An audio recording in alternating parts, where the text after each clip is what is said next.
Estupendas charlas, la verdad es que muy interesantes las tres.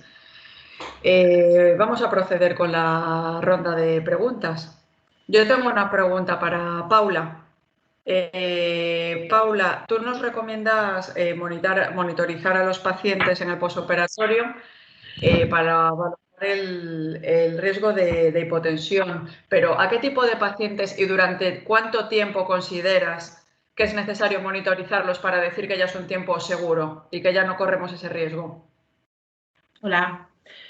Bueno, pues en relación a qué tipo de pacientes monitorizar, pues esto, como muy bien explicó Fran, ahí tenemos que estratificar un poco tanto el tipo de paciente como el tipo de cirugía a la que se han sometido. Por un lado tenemos cirugías de riesgo más alto o más bajo. Está claro que las cirugías de riesgo intermedio o riesgo alto, esos pacientes deberían estar monitorizados.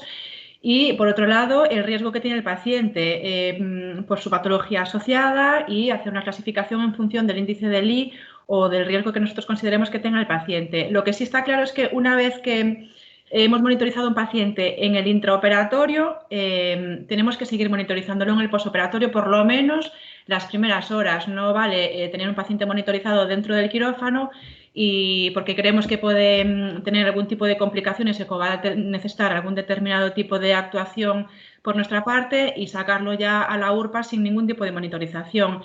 ¿Cuánto tiempo lo vamos a tener en el postmonitorizado? Hombre, es difícil decidir una escala en el tiempo, decir 4 horas y paro. Pues eso, según tenemos a los pacientes en la URPA, en la REO, en la UCI, aunque estén sin monitorizar de forma hemodinámica intensiva, durante un tiempo normalmente pues los tenemos ingresados un poco en función de su estabilidad. Pues con la monitorización va a pasar lo mismo. Si es un paciente que tiene menos riesgo, una cirugía de menos riesgo y que ha estado estable durante toda la cirugía, porque la hipotensión se trata de tenerla optimizada ya desde el preoperatorio, entonces sería en el pre, en el intra y en el post. Si lo hemos tenido bien optimizado ya en el intraoperatorio y creemos que no ha necesitado ninguna actuación nuestra, ni de fluidos, ni de ningún otro tipo de tratamiento vasopresor en el posoperatorio, pues por lo menos las primeras 4 horas es lo que se considera que tienen mayor riesgo de hacer complicaciones si hay una hipotensión, sobre todo si es pronunciada en el tiempo. Una vez que ese paciente consideramos que ha estado estable en esas horas y no desarrolla ninguna complicación, pues ahí podríamos valorarlo, pero eso va a ir un poco en función del riesgo que tenga cada paciente en la cirugía. Lo que sí es que las primeras 24 horas y hasta las 48 horas sobre todo se asocian todavía con bastantes complicaciones en la hipotensión posoperatoria. Entonces sí que en pacientes de algo más de riesgo deberíamos tenerlos monitorizados, por lo menos hasta que veamos que ya no necesitan ni de tratamiento medicamentoso, digamos, ni farmacológico, ni de fluidoterapia, para hasta que lleven un tiempo estabilizados. Muy bien, muchas gracias. Hay en el chat una pregunta para el doctor Pardo Sobrino. La pregunta dice, afirmas que no existe un sistema óptico de monitorización, pero en tu opinión, los sistemas no invasivos de monitorización pueden guiar de forma segura la toma de decisiones en pacientes durante la cirugía laparoscópica programada. Bueno, vamos a ver. Lo del tema de la laparoscópica seguro que viene por lo del nemoperitoneo, las presiones intraabdominales y las variaciones de tal. Pero para mí, desde luego, la variación tanto en los parámetros dinámicos, a pesar del neumoperitoneo, una vez que se están estabilizadas las presiones intraabdominales, son mucho más seguros que los parámetros estáticos clásicos, como eran la presión venosa central o la PCP. Yo soy un defensor a ultranza de los valores dinámicos a la hora de la monitorización, y más en un paciente en una cirugía laparoscópica en donde posiblemente, vamos, casi con toda seguridad, va a estar en ventilación mecánica, relajado, y en donde no vamos a tener interferencias de la respiración espontánea. Que sea exacta la medición y que sea totalmente fiable, no lo puedo garantizar al 100%, pero lo que sí estoy seguro, y estamos convencidos yo creo que todos, es que más vale tener una medición, aunque sea ligeramente inexacta, a no tener ninguna y guiarnos por nuestro convencimiento clínico, nuestro conocimiento clínico, ¿no? Cualquier medición, por muy mala que sea, siempre va a ser más exacta, muchísimo más fiable que cualquier impresión clínica que vosotros podamos tener. porque nos podemos equivocar muchas veces. Muchas gracias. ¿Puedo hacer una pregunta, Eva? Sí, claro. Eva, me gustaría preguntarte, Paula, con respecto a cuando se presentan en quirófano fenómenos hipotensivos, hay una tendencia que tenemos que es, suponiendo que el paciente esté bien optimizado de volemia, de líquidos, hay tendencia a ir poniendo bolos de efedrina. Entonces, tú cuando a un paciente le tienes que repetir, pues ahora un bolo de efedrina, a los 20 minutos otro bolo de efedrina, a los 20 minutos otro bolo de efedrina, ¿crees que eso es la mejor práctica o sería mejor colocar una perfusión de, como tú decías, de norepinefrina? Porque muchas veces a lo mejor estamos manteniendo bien la presión arterial con ese bolos de efedrina, pero estamos manteniendo hipoperfusión tisular. ¿Tú qué opinas al respecto?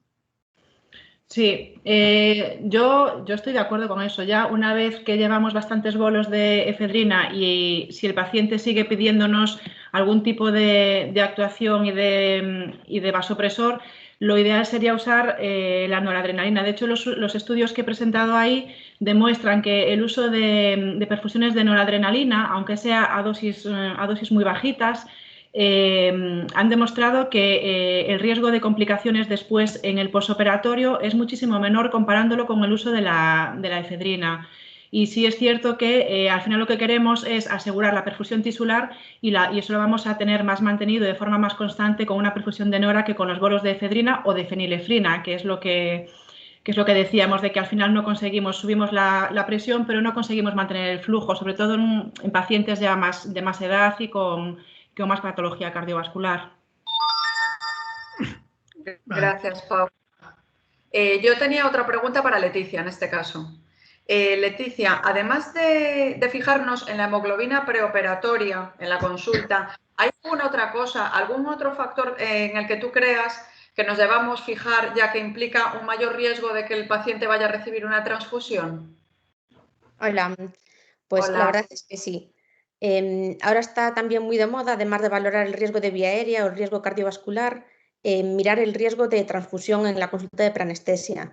Los factores que van a influir, aparte de los quirúrgicos, como pueden ser el tipo de cirugía o la pericia del cirujano, es que sea una mujer, pues ya partimos de niveles normalmente más bajos de hemoglobina, también que tenga unos IMCs mayores de 26 y que estén tomando fármacos, como ya he comentado antes, que tengamos que retirar o que tengan enfermedades que alteren la hemostasia.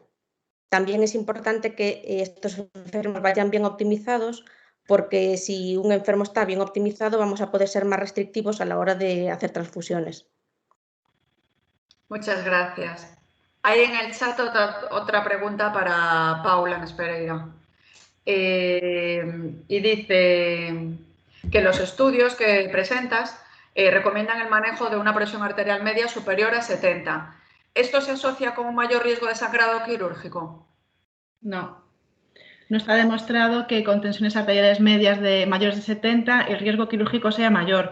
Sin embargo, sí que está demostrado en miles de estudios, los que he presentado y hay muchísimos más, intraoperatorios. Esto es intraoperatorio, que es más fácil contener un sangrado, que no va a ser, la causa no va a ser la hipertensión, que evitar las lesiones que pueda tener un paciente a los 30 días del posoperatorio. Es mayor el riesgo de delirium, por ejemplo, en pacientes mayores el riesgo de delirio, de demencia o de AITs que el riesgo de sangrado. El sangrado no se encontró que sea muy significativo y, sin embargo, sí que se asocia a lesiones neuronales en pacientes más ancianos.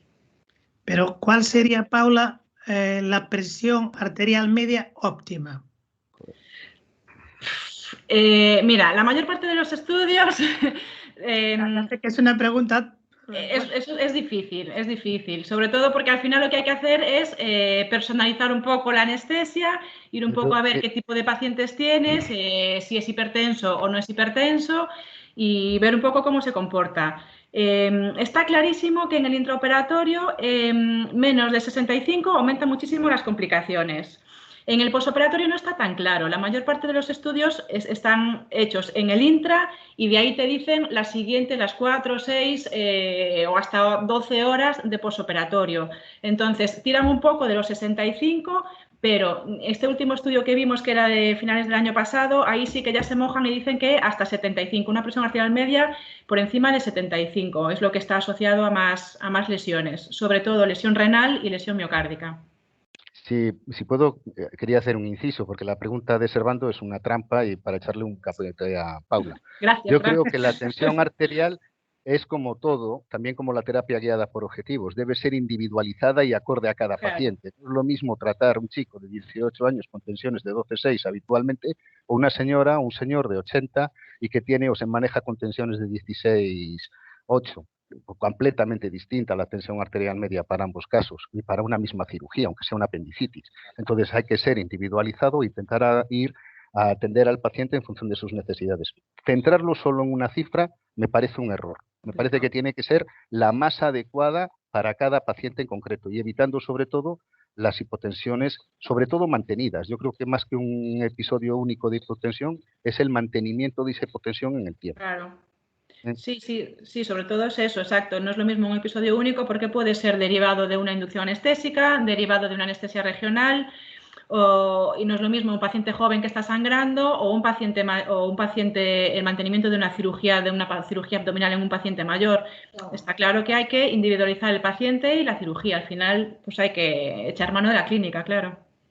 A ver, totalmente de acuerdo. La pregunta, como dice Fran, era un poco trampa, pero es que enlaza con lo que le quería preguntar a Leticia.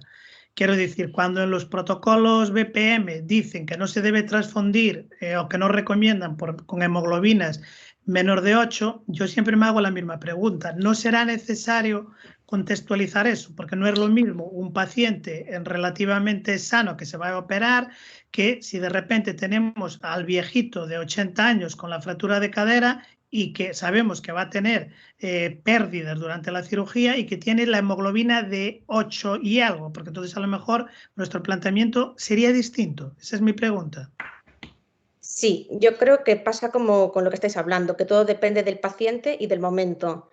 Lo ideal es contextualizar a cada paciente y a cada momento y no guiarnos solo por la cifra de hemoglobina, sino tener en cuenta toda la clínica y todo lo que conlleva esa cifra de hemoglobina en el paciente. Porque si un paciente vasculópata o un paciente pues, que tenga un problema de enfermedad cerebral, te va a exigir que no pueda ser tan restrictivo a pesar de que sea la misma patología, con lo cual todo va a ser dependiente de las comorbilidades y del momento del paciente y del tipo de intervención.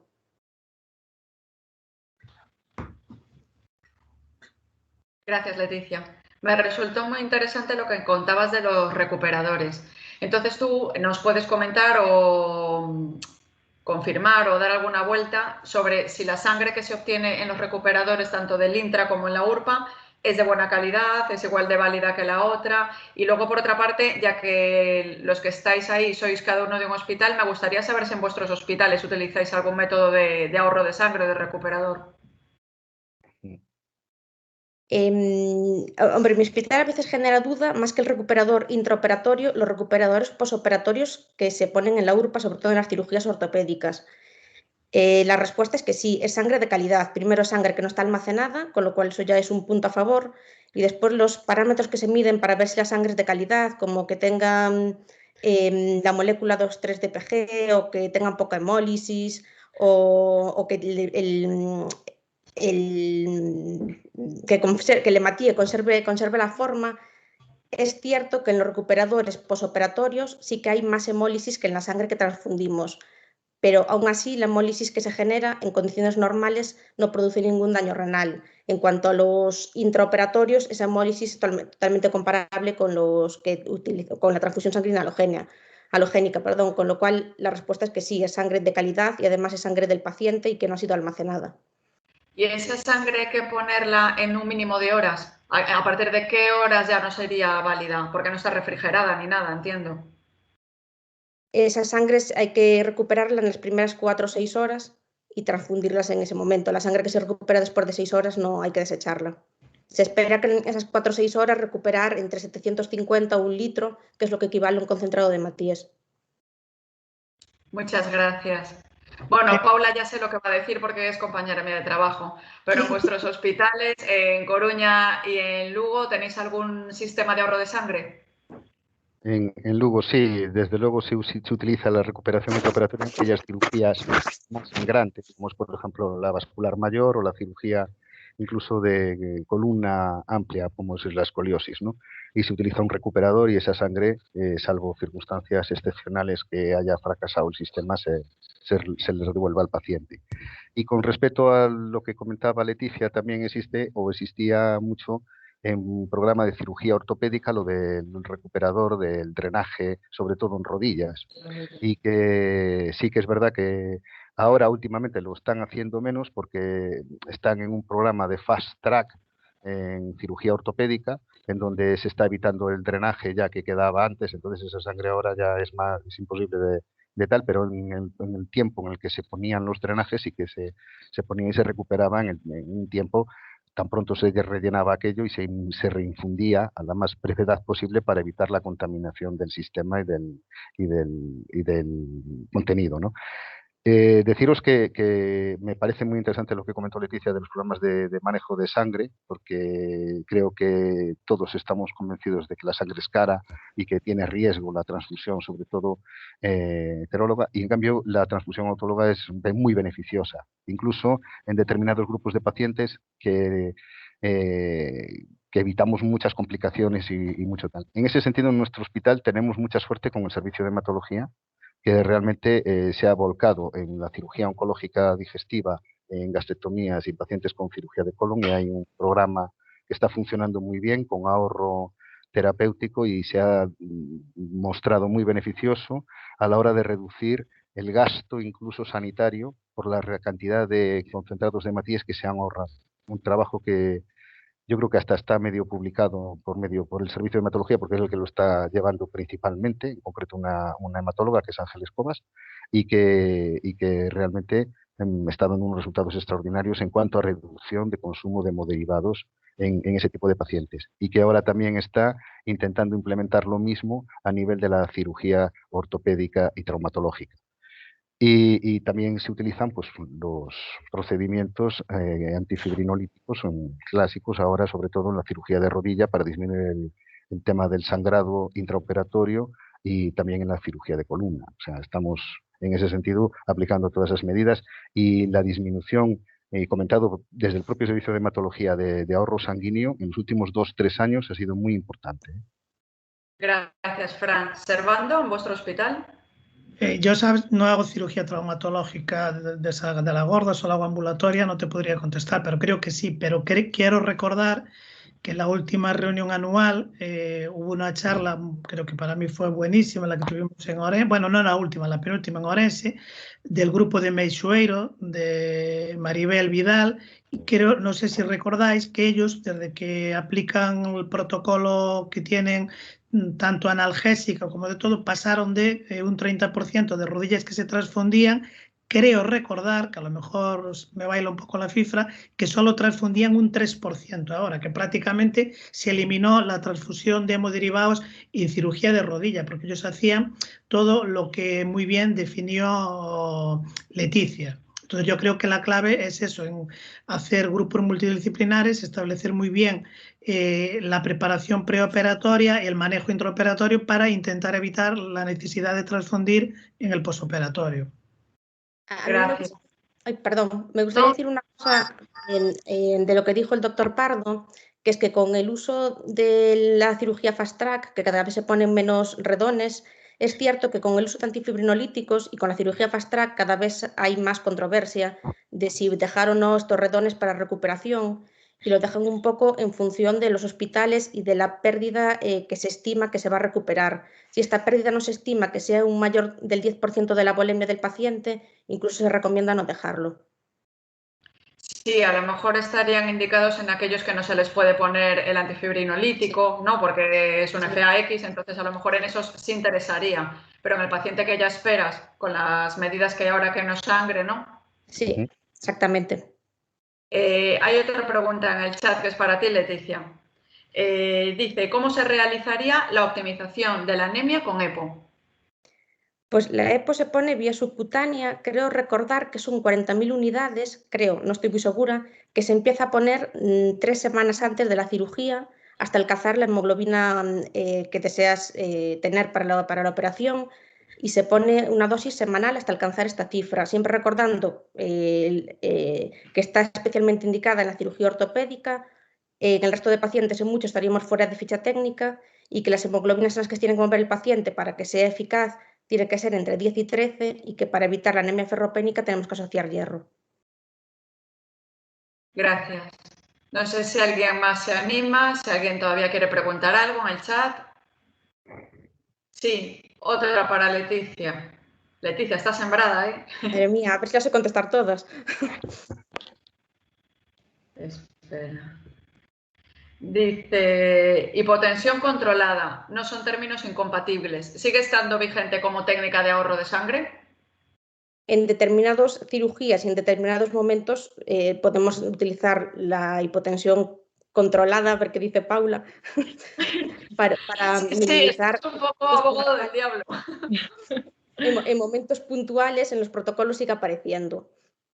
No sé qué le parece a Paula y no sé qué le parece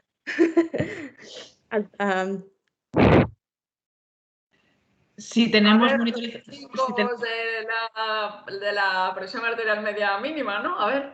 dentro de los límites y con el resto de parámetros hemodinámicos mantenidos, está claro que, bueno, hay que, lo que decíamos, jugar un poco con lo que queremos en cada momento, pero bueno, fijarse siempre en el resto de parámetros. Si son cirugías que van a sangrar, lo tienes monitorizado, con lo cual tienes que, si es una cirugía que va a sangrar, que tú crees que va a sangrar, tienes que tener un monitor hemodinámico que te vaya diciendo todos los parámetros, y en función de eso, pues ya vas jugando con lo que tienes. Bueno, y supongo que un poco también lo que hablábamos antes, siempre individualizar, ¿no? No es igual una hipotensión controlada en una cirugía ortognática de un chaval de 20 años que una hipotensión controlada en un paciente anciano, hipertenso y con determinada patología, ¿no? Claro. Y que las cifras, perdón, y las cifras que vamos a manejar también van a ser diferentes, ¿no? Esta hipotensión. Sí, claro. Yo creo que ahí además hay que situarse. Lo que se hacía antes, cuando no se monitorizaba, no podía ser una hipotensión controlada, era una hipotensión descontrolada, era como un caballo desbocado. Ahora mismo los monitores y saber a qué paciente realmente hay que colocárselo, porque yo me centro sobre todo muchas veces en que no nos damos cuenta que muchas veces se nos pasan pacientes que no monitorizamos y son pacientes de alto riesgo, cirugías de riesgo. Entonces, por ejemplo, una paciente sometida a una escoliosis, que es una cirugía altamente sangrante y que va a necesitar muchas veces la hipotensión para que el campo quirúrgico esté a lo posible, pero tiene que ser dentro de un rango de cifras controladas. Y nos viene muy bien no solo la arteria con la tensión arterial, sino también disponer de algún otro monitor que nos esté midiendo el gasto cardíaco y posiblemente sacarle gasometrías y comprobar que el lactato se mantiene y no se está desbocando por una hipotensión. Entonces, todo es muy importante y todo es un conjunto. Y como muy bien decís, a individualizarlo y llevarlo a la práctica con las medidas más seguras posibles. Bueno, pues no sé si alguien más se anima. Felicidades a los tres por vuestras charlas. Muchísimas gracias. A vosotros. Muchas gracias a vosotros. Sobre todo a ti, Eva, y a Servando por la invitación. Muchas gracias. Gracias, Fran. Gracias a los dos. Venga, gracias. Pues nada, continuamos.